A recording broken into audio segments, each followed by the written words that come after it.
साधा दिन मानकरे घर को गेस्ट आसीथिले किंबा किछि स्पेशल खाइबा को इच्छा होउथिले आपण ए भेज बिरयानी को थरे बनेकी देखंतु।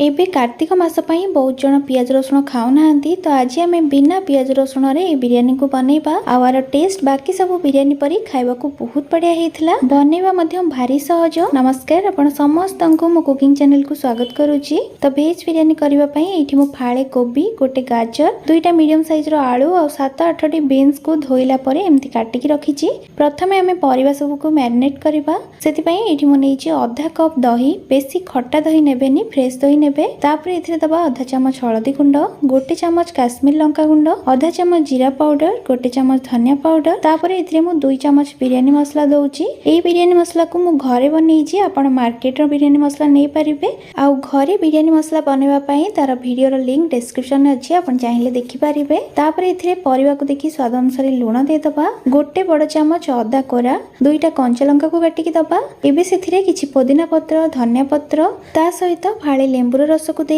सबु जिंस को प्रथमे दही सहित गोळे मिसैला परे सेथिरे काटि के रखितबा परिबा को दबा और पुणी थरे गोळे मिसैबा। आपण ई सेम प्रोसेस रे एथिरे अदा रसुण पेस्ट आ किछि भजा पियाज को दे गोळेला परे एथिरे पियाज रसुण रो बिरयानी मध्ये बनै परिबे।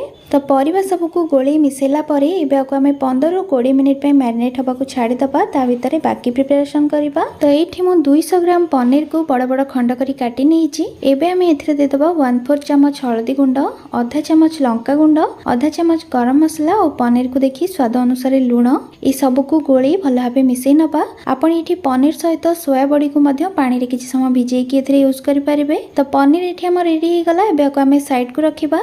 एबे हमें बिरयानी भात बनैबा, सेति पई एठी मो किछि पानी गरम करबा को रखिछि। एबे एथिरे किछि गोटा मसला दे दबा। तो एठी मो नेइछि तेजपत्र, दालचीनी, गुजराती, बड़ अलैच, लवंग, गोलमरीच, चक्रफूल और ता सहित आधा चमच जीरा। आपण पाखे आ भितर जहाँ सब थिबो ताको आपण यूज करिवे। ता सहित एथिरे दे दबा गोटे बड़ चमच लूण। पानी भल भाबे गरम हे गला परे सेथिरे चावल पकेइबा। तो एठी मु गोटे कप बिरयानी चावल को धोइला परे आधा घंटा हबो पानी रे भिजै कि रखि देथिली।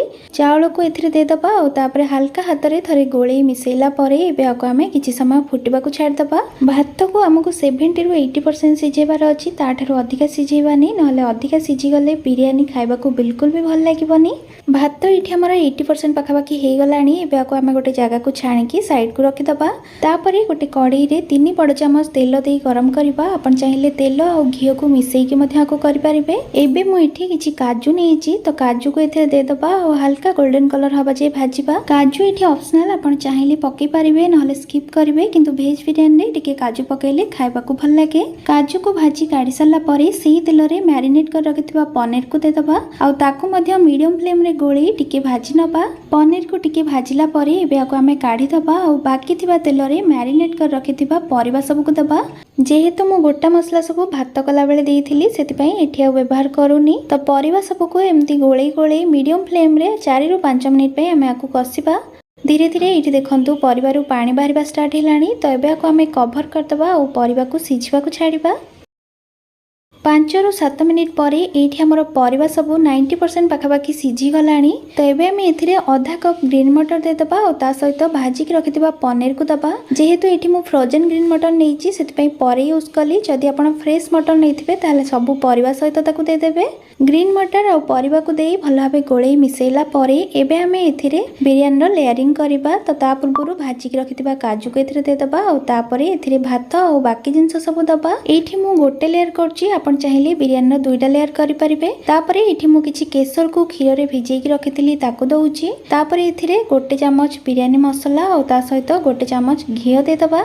ता सहित किछि कटा धनिया पत्र और पुदीना पत्र को देला परे एबे आको हमें कवर करी लो फ्लेम रे 10 मिनिट पई छाडिबा। आपण चाहिले आको कवर करी तार साइड रे अटा चकटा देई बंद करि परिबे, किंबा एठी मु एल्युमिनियम फॉइल देई ता ऊपर कवर करूची। आउ आको डायरेक्ट गैस ऊपर न रखी प्रथमे गोटे तावा रखी ता ऊपर कढ़ई को रखि परिबे।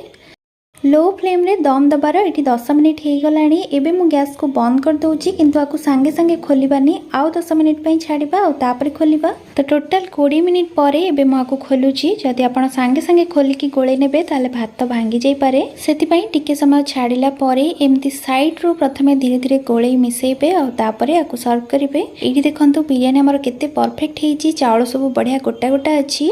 तेबे आपण एमतिया भेज बिरयानी घरे बनांतु, समस्तन को बहुत पसंद आसी। वीडियो भल लगी लाइक करेंगे और चैनल नुआ देखुले सब्सक्राइब करने को भूलें। धन्यवाद।